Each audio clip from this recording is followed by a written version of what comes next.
सीताराम सभी को। कैसे हैं आप सब? मैं आशा करती हूँ आप सब अच्छे होंगे और स्वस्थ होंगे। तो आज हम लिखना सिखाने में ध्यान रखने योग्य बातें ये टॉपिक पढ़ेंगे। चलिए शुरू करते हैं। कहता है लिखना सिखाने में अध्यापक को कुछ बातों का ध्यान रखना आवश्यक है। जब टीचर बच्चों को लिखना सिखा रहा है तो उसे कुछ बातों को, कुछ नियमों को जो क्या है ध्यान में रखना होगा। सबसे पहला नियम क्या है वो सबसे पहली बात? तो वो सबसे पहली बात है बैठने का ढंग। बच्चे के बैठने का ढंग कि बच्चा कैसा बैठा है, झुककर तो नहीं बैठा है, रीढ़ की हड्डी सीधी है या नहीं। क्योंकि रीढ़ की हड्डी सीधी नहीं होगी ना तो बच्चे की वैसे ही आदत बन जाएगी, वो वैसे ही झुककर लिखना सीख जाएगा। तो टीचर को पहले देखना होगा पोस्चर उसका ठीक है या नहीं। कहता छात्रों के बैठने का ढंग उपयुक्त होना चाहिए, मतलब सही होना चाहिए। रीढ़ की हड्डी लिखते समय सीधी रहे, झुककर लिखने की आदत ना पड़ने पाए। तो वही वो जो मैंने बताया कि बच्चे जो है झुककर लिखेंगे ना तो आदत उनको झुककर लिखने की ही पड़ जाएगी। और वैसे भी बच्चों को ध्यान से देखना चाहिए कि कई बच्चे जो है ना बैग पर ऐसे लेट ही जाते हैं, ध्यान नहीं रखते हैं, सीधे नहीं बैठते हैं, कई बाहर देखते रहते हैं, इधर उधर देखते रहते हैं। ये भी नहीं होना चाहिए। बच्चे को मतलब ध्यान से एकदम सही तरीके से बिठाना चाहिए। नेक्स्ट आ गया आंखों से कागज की दूरी। मतलब जो आपकी कॉपी है उसकी जो आपके आंखों से जो जितनी दूरी है वो कितनी होनी चाहिए, वो बिल्कुल सही मतलब अनुपात की होनी चाहिए। कहता छात्र कागज को आंखों के बिल्कुल ना तो पास रखे और ना ही आंखों से बहुत दूर। मतलब ना तो ज्यादा पास होनी चाहिए ना बहुत दूर होनी चाहिए। ज्यादा पास होगी तो भी आंखों पर स्ट्रेस पड़ेगा, ज्यादा दूर होगी तो दिखेगा नहीं तो भी आंखों पर स्ट्रेस पड़ेगा। तो क्या है, लगभग 1 फुट दूर रखकर लिखना जो है सही होगा। कितना? 1 फुट, ये बात ध्यान रखिएगा। नेक्स्ट है उचित वातावरण, मतलब एनवायरनमेंट सही देना। एनवायरनमेंट का मतलब यहाँ ये कि कहीं ऐसा ना हो कि मान लीजिए बाहर शोर आ रहा है बहुत ज़्यादा और बच्चे बाहर बातें कर रहे हैं, टीचर क्लास में पढ़ा रहा है तो बच्चों का भी ध्यान बार बार उधर ही जाएगा। वो अपनी क्लास में एकाग्रचित होकर नहीं बैठ पाएंगे और सीख नहीं पाएंगे। समय स्थान आदि की उपयुक्तता पर अध्यापक को ध्यान रखना चाहिए।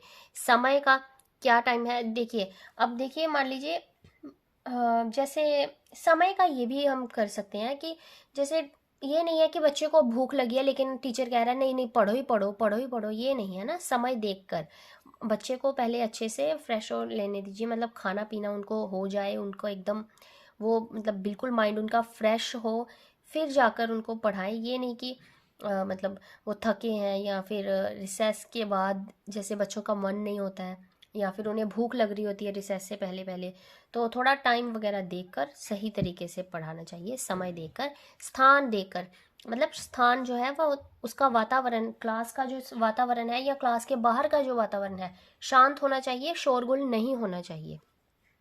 कलम पकड़ने की विधि। अब कलम पकड़ने की विधि, ये देखिए कलम पकड़ने की विधि बहुत इंपॉर्टेंट होती है। कई बच्चे जो है ना कलम को ऐसे पकड़ते हैं, ऐसे। कई कई पता नहीं कैसे कैसे, मतलब किस किस तरीके से पकड़ेंगे, इस तरीके से पकड़ लेते हैं। कई एकदम से ही पता नहीं निब के पास में से ही पकड़ लेते हैं और निब तो दिखती ही नहीं है, ऐसे ही वो ऐसे लग रहा है उंगलियां ही चलाई जा रहे हैं। तो मतलब ये भी पकड़ने का जो है ढंग सही होना चाहिए। वो कैसा होना चाहिए? कहता पहली और दूसरी उंगली के बीच में कलम रखकर उसे अंगूठे से पकड़ना चाहिए। ये देखिए जैसे मैंने पकड़ा है, पहली और दूसरी अंगूठी में कलम रख हाँ दूसरी अंगूठी में, उंगली में सॉरी, कलम रखकर जो है उसे अंगूठे से पकड़ना चाहिए। ठीक है, इस तरीके से पकड़ा जाना चाहिए। ये देखिए ये सही तरीका है। और कलम को निब के लगभग 1 इंच ऊपर पकड़ना चाहिए। ये देखिए यहाँ से पकड़ना चाहिए, ये नहीं कि कलम के जैसे मैंने ऊपर बताया ना निब के ऊपर से बच्चे पकड़ लेते हैं, नहीं। तो ये पोस्चर, मतलब ये पकड़ने का ढंग, पोस्चर नहीं सॉरी, पकड़ने का ये ढंग बिल्कुल ठीक है। ठीक है। नेक्स्ट आ गया पढ़ना। कहता है लिखने के साथ साथ पढ़ना भी चाहिए। ये तो हमने भी देखा है कि टीचर्स बच्चों को क्या बोलते हैं कि बच्चों जब जैसे जैसे लिख रहे हो बोल बोल कर लिखो, बोल बोल कर। तो बच्चे जो जो लिख रहे होते हैं साथ साथ में बोलते जाते हैं। मोहन घर जाता है, सूरज पूरब से आता है। साथ साथ में बच्चे जो हैं उसको लिखते जाते हैं और बोलते जाते हैं। लिखने से क्या है, बोलने से क्या है, उनका उनको अच्छे से समझ आएगा, बोलना आ जाएगा, बोलने में आ जाएगा। तो लिखना भी देखिए ये सारी चीज़ें मैंने बताया ना इंटरकनेक्टेड है। तो एक तरीके से बच्चे को जो है वो पक्का हो जाएगा और भी उसे जो है ज्ञान मिलेगा, जल्दी सीखेगा वो। अक्षर सुडौल हो, ये बहुत इंपॉर्टेंट है। जैसे अक्षर मतलब सुडौल मतलब सुंदर, सही अक्षर होने चाहिए। क्योंकि कई बार क्या है, बच्चे बहुत अलग अलग, मतलब सबके बहुत ही अलग अलग तरीके से, भयंकर तरीके से मतलब लिखते हैं बच्चे। कोई ऐसे लिख रहा है, कोई ऐसे ऐसे लिख रहा है, कोई ऐसे ऐसे लिख रहा है, कोई महान हस्ती ऐसे कर देते हैं। मतलब वो तो अलग ही तरीके में अपनी ही दुनिया में जी रहे हैं, कुछ तो अलग ही उसकी दिशा ही बदल देते हैं। कुछ तो लिखते ही पता नहीं क्या है, उसको ऐसे कर देते हैं। कुछ पता नहीं कैसे कैसे, मतलब किस तरीके से लिखते हैं। कहीं ऊपर से बहुत छोटा और नीचे से एकदम इतना बड़ा बना देंगे। तो वो जो है सही नहीं है। सुडोल मतलब बिल्कुल सही तरीके से ऐसे ऐसे। ये देखिए, वैसे तो मेरा भी थोड़ा टेढ़ा ही चला गया है, लेकिन मैं बताती हूँ आपको। ये देखिए ऐसे, बिल्कुल ये बताया बच्चे को, फिर ये, और यहाँ से ऐसे और ऐसे। तो कैसे, मतलब बिल्कुल सुडोल तरीके से, सही तरीके से लगना भी चाहिए कि हाँ भाई अ लिखा है। अब ये नहीं कि ये अलग ही दिशा में जा रहा है, पूर्व पश्चिम उत्तर दक्षिण कहीं भी नहीं भेज देना है। ध्यान से लिखना है, सुडोल करके लिखना है। कहाँ गया, अरे हाँ। कह रहा है इस बात का ध्यान रहे कि छात्र अक्षरों को सुंदर बनाने का प्रयत्न करें। अक्षर पूरे लिखे जाने चाहिए, अन्यथा वे सुडोल जो है नहीं लगेंगे। कई बच्चे आधे आधे लिख देते हैं ना, तो आधे आधे नहीं लिखे जाने चाहिए, सुंदर सुंदर पूरे पूरे अच्छे से बनाकर लिखो भाई, ताकि देखने को भी अच्छे लगे। आगे है बाएं से दाएं। हाँ, ये मतलब है कि पेज का बाएं से दाएं। अब देखिए, पेज का बाईं साइड कौन सा है, ये वाला।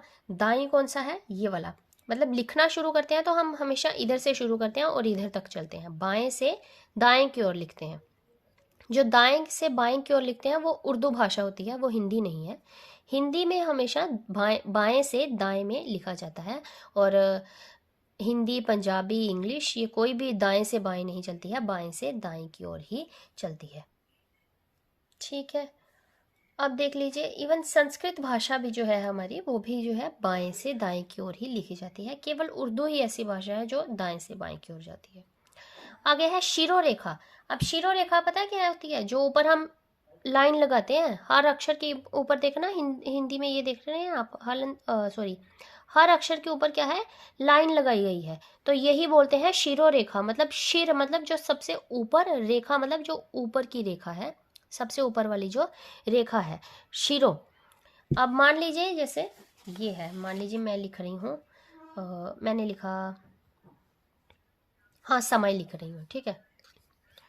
चलिए लिखते हैं समय। तो लिखा ये, तो पूरी जो है हमने लाइन डाल दी, ये समय। ये वाली क्या है हमारी, शिरोरेखा है। अब हम अगर लिख रहे हैं लगभग, तो हम क्या लिखेंगे, लगभग। तो ये क्या है, इस पर लाइन डाल दी, ठीक है जी। ये क्या है, हमारी शिरोरेखा है। अब अगर हमें लिखना है 5, तो ये हमने 5 लिखा, साथ में लाइन डाल दी। तो लाइन जो है इसको क्या बोलते हैं, शिरोरेखा। अक्षर का आवश्यक अंग शिरोरेखा है, अतः उसका प्रयोग करना चाहिए। अगर लाइन नहीं लगाएंगे तो अक्षर भी अच्छा नहीं लगेगा। और मेन इंपॉर्टेंट शब्द का जो अंग है ना, वो सबसे इंपॉर्टेंट लाइन है, ठीक है। लाइन बहुत ज़रूरी है, लाइन लगानी लगानी है भाई। आगे है लिपि प्रतीक। अनुस्वार, हलंत, मात्राओं का प्रयोग करने में सावधानी बरतनी चाहिए। छोटे छोटे लिपि प्रतीकों की भूल से लेख विकृत हो जाता है, बिल्कुल सही। अब देख लीजिए, जैसे मान लीजिए मैंने 5 ही लिखना था, तो मैंने अगर मैं लिख दूँ ये 5, ये क्या बना, ये 5 बन गया। तो अगर मैं यहाँ पर, ये ऐसे कैसे है, अब अगर टीचर को बोलेगा 5 तो मैंने लिखा ये, तो क्या कर देगा वो, गलत, ये गलत है, बिल्कुल गलत है।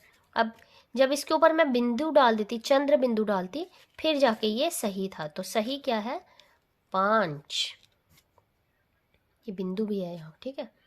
5 ये वाला जो है सही है। मात्रा, अब मान लीजिए मैंने लिखना है क्या लिखना है भाई, मान लीजिए शिक्षित लिखना है, ठीक है। तो शिक्षित की ये मात्रा होती है, ये ऐसे ऐसे लिखा। अगर अब मैं लिख दूँ ये, तो ये क्या है, ये गलत है।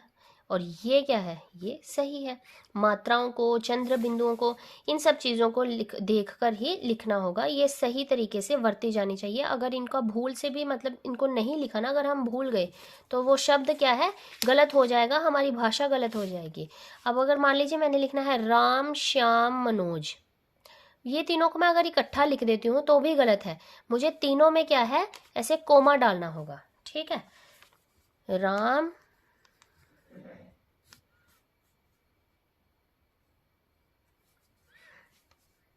श्याम मोहन। ठीक है, तीनों में कोमा डालूंगी, फिर ऐसा बोलने में आएगा राम श्याम मोहन। अगर नहीं डालूंगी ना तो क्या आ जाएगा, राम श्याम मोहन, तो वो कोई बात नहीं बनी। ये भी जो है इन सब चीज़ों को क्या है, ध्यान में रख कर ही करना चाहिए। आगे है सीधी लिखाई। अक्षर की बड़ी रेखाएं तिरछी ना होकर सीधी होनी चाहिए। अब देख लीजिए भाई, जो क्या है, कई बार हम जब लिखते हैं ना, कई बच्चे, अब कभी टीचर हमें ब्लैक बोर्ड पर लिखने को बोलता है ना, तो बच्चे हम क्या करते हैं, हम आज भी लिखते लिखते ऊपर को चले जाएंगे। कोई लिखते लिखते नीचे को चला गया, कोई ऊपर लिख रहा है, कोई नीचे लिख रहा है, कोई फिर थोड़ा ऊपर जा रहा है, फिर सीधा चल के फिर नीचे ऊपर, टेढ़ी मेढ़ी लाइनें करके। तो ऐसा भी नहीं होना चाहिए, बिल्कुल स्ट्रेट लाइन में लिखा जाना चाहिए। इवन कई बच्चे लाइनों वाली कॉपी में भी गलत कर देते हैं, वो लाइन से बाहर ही हो जाते हैं। अगर यहाँ पे लिखना है ना समय, तो वो लिखते लिखते यहाँ पे पहुँच जाएंगे।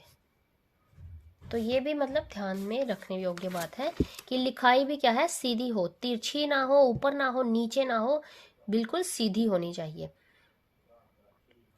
आगे कहता है नमूने उपयुक्त हों।